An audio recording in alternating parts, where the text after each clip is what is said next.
Hi, welcome to Hands-On with Force Effect and Force Effect Motion. In this series, we're working to understand the concepts behind crane design.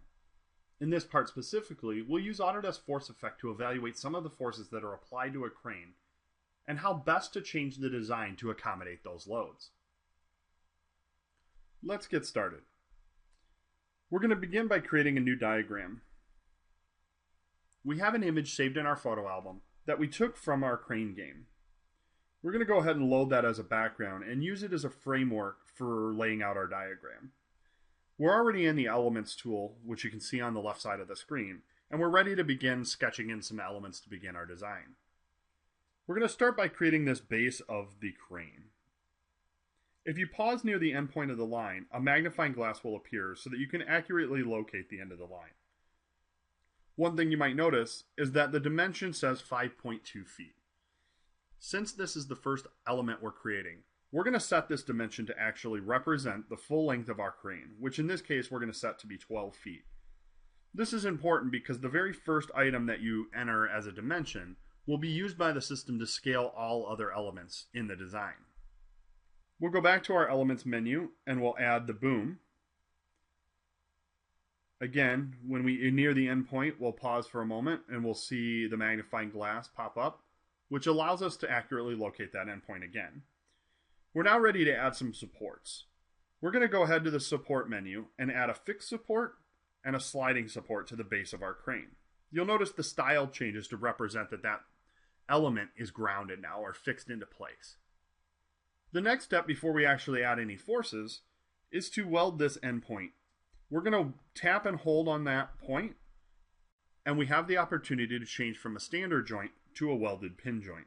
What this is going to do is allow us to see some of the reaction forces that take place when we add a load to this crane. We're now ready to do that, so we can tap on the Forces menu to create our force. We simply tap on the screen and drag at the end of the boom to create that force.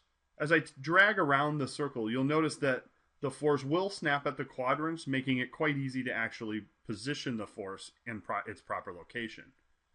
When you remove your finger from the screen, you have the opportunity to enter an exact weight or an exact value. In this case, we're going to enter 5,000 pounds, which is the maximum load our crane lifts during our crane game.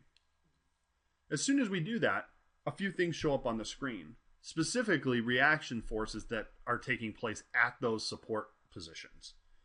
And right now, I see something that is of a concern. Typically, when something's in balance, both of those forces will be facing upward. The fact that the rear one is facing down indicates that this crane is in a position where it might tip over. If, for example, I go to my selection and I tap and drag on the end point of our crane to shorten the boom, the reaction forces change. And you'll notice as I get closer to having my weight over or in between the two support positions, that reaction force on the rear of the crane is being reduced. If I move this down all the way in, you'll now see that we're in a much better balance and have less chance of tipping over. Problem now is our crane is nearly useless because the boom doesn't extend beyond the crane base itself.